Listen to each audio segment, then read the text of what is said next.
Good day, friends. Today is our fifth reading through the book of Revelation. A letter given to 7 congregations by the hand of the Apostle John during the tyrannical persecution of Emperor Domitian in 90 to 92 after Christ. This letter was meant to encourage the 7 congregations, the recipients of this letter. It was delivered in a normal postal route, starting with Ephesus, the bustling harbour city in the west, moving north through Smyrna, then straight up to the north and the inland in Pergamum, which we're reading about today, and then coming along in the east and the southeast, ending in Laodicea, the city with the warm springs and luxurious wealth that we read about in the Bible. So Pergamum was a Roman capital in the inland of Asia. In it, there was a temple dedicated to the imperial cult, to the worship, originally in 29 dedicated to Caesar Augustine, and then to Nero, and now to Domitian. And there was also a big statue of Romana, the god of Rome.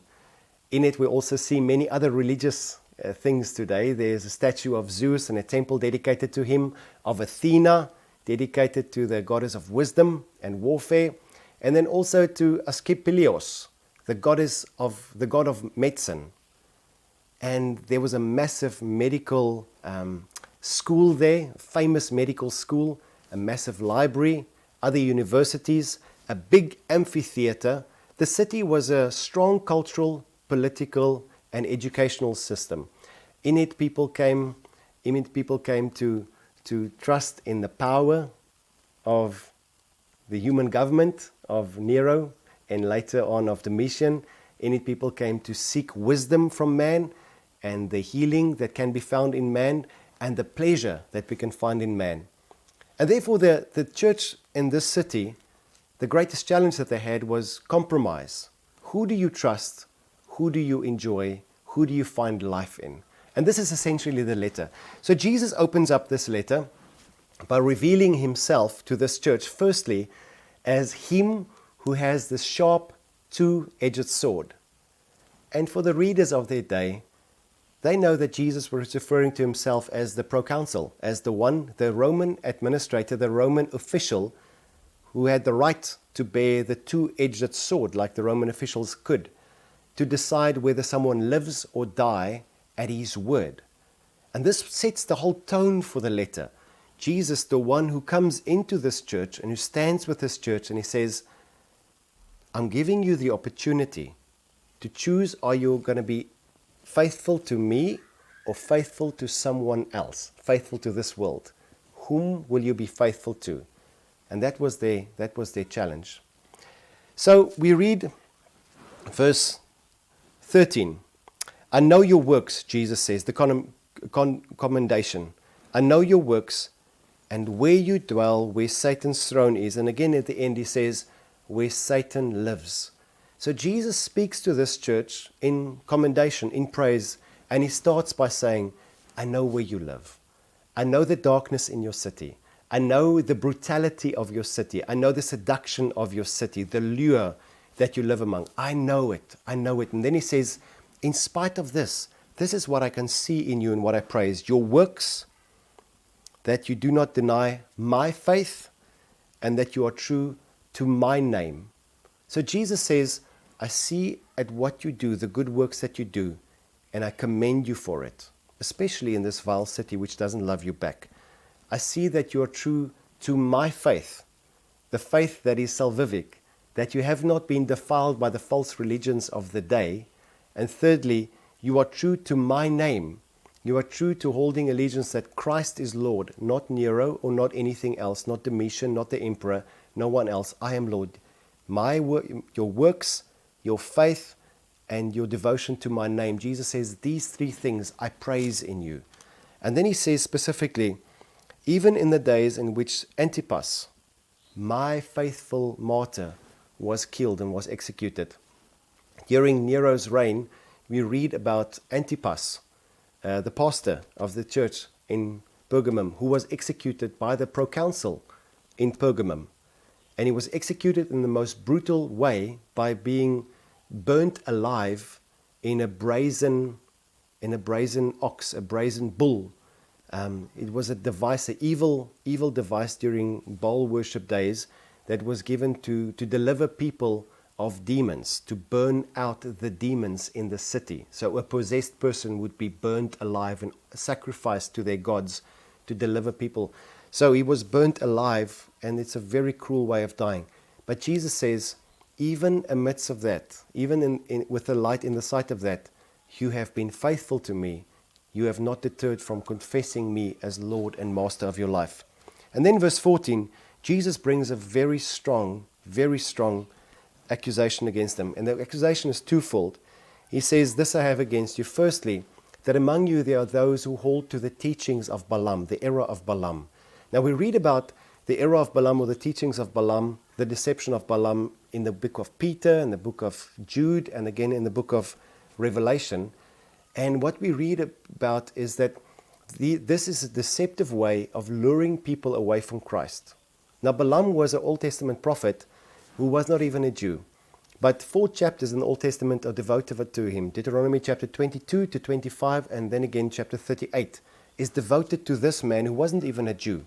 He was a worshipper of Yahweh, we can read. He was someone who could clearly hear the words of God and speak the words of God accurately and powerfully.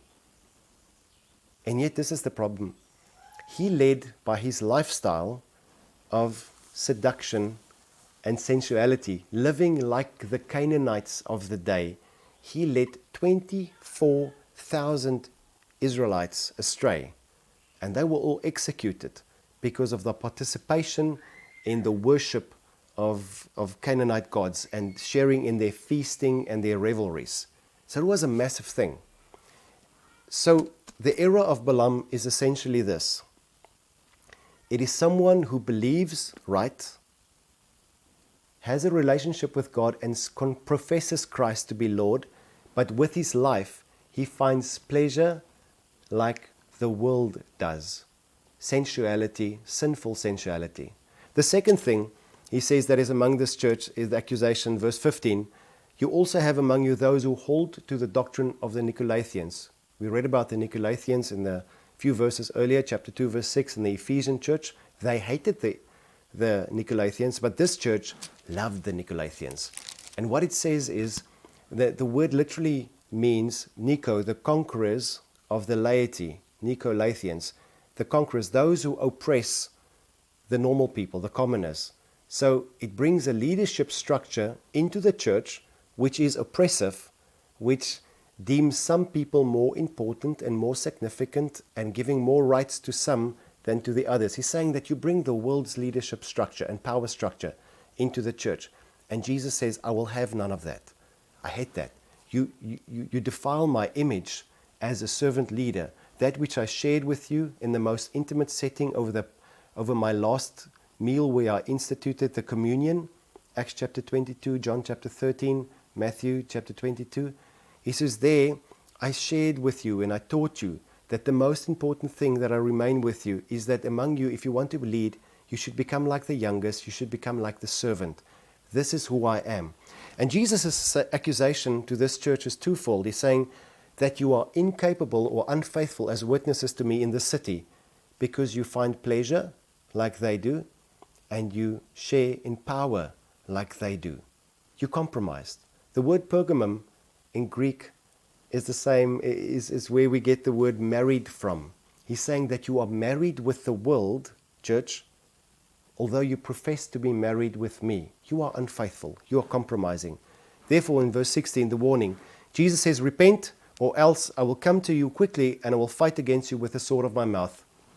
He's saying, I will do the same that I did in Numbers chapter 25, verse 20, where 24,000 Israelites, my people, were killed, were executed by my command from the sword of my mouth because they participated. Although they said they are Jews, they lived like the Canaanites. And God said that brings defilement, that brings death, that brings destruction.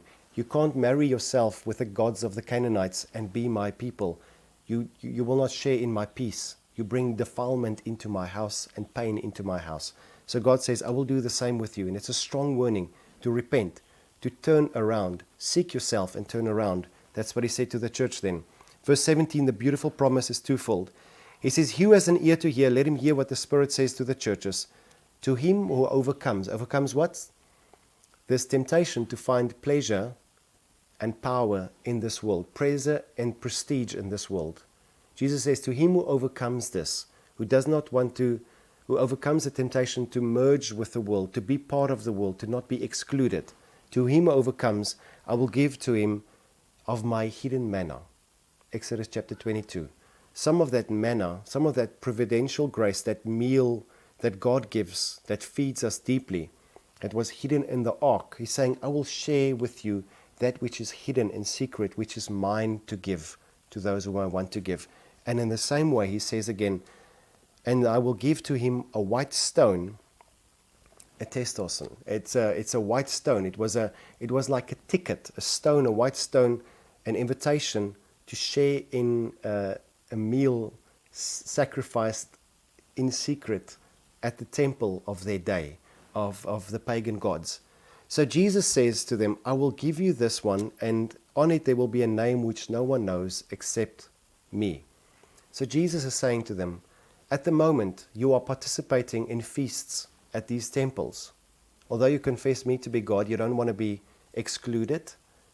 But Jesus says that ticket, that white stone, Jesus says, if you refuse to participate in those feasts and stand out as one who worships me in public, you will be shamed. But Jesus says, I will give you a white stone that you and I can share of my feast, and you can share in me. Jesus says there's an invitation to intimacy, to know me with a revelation that no one knows except I do. You will know me. I will reveal myself to you that no one else do. And you will feast in me. You will find my goodness and my joy and my pleasure, which no one else. And it's not just in eternity. Jesus says, I will give it to you now. This is a beautiful letter. And I think taking it home for me, I think we live in a society where we are so easily tempted to trust in, to love education, to love entertainment, to love power, to find joy here in our world, very similar to in Pergamum. And Jesus is inviting us, saying, search your heart. Are you married to me? Are you faithful to me? Or do you live like one married to this world, to find pleasure and power in the world, prestige in the world, meaning, significance in the world? And Jesus saying, renounce that. Step away from that at whatever cost. And Jesus says, then I will give to you this white stone to share in a meal with me. You will share in intimacy and provision and fullness which no one can have except you. God bless you.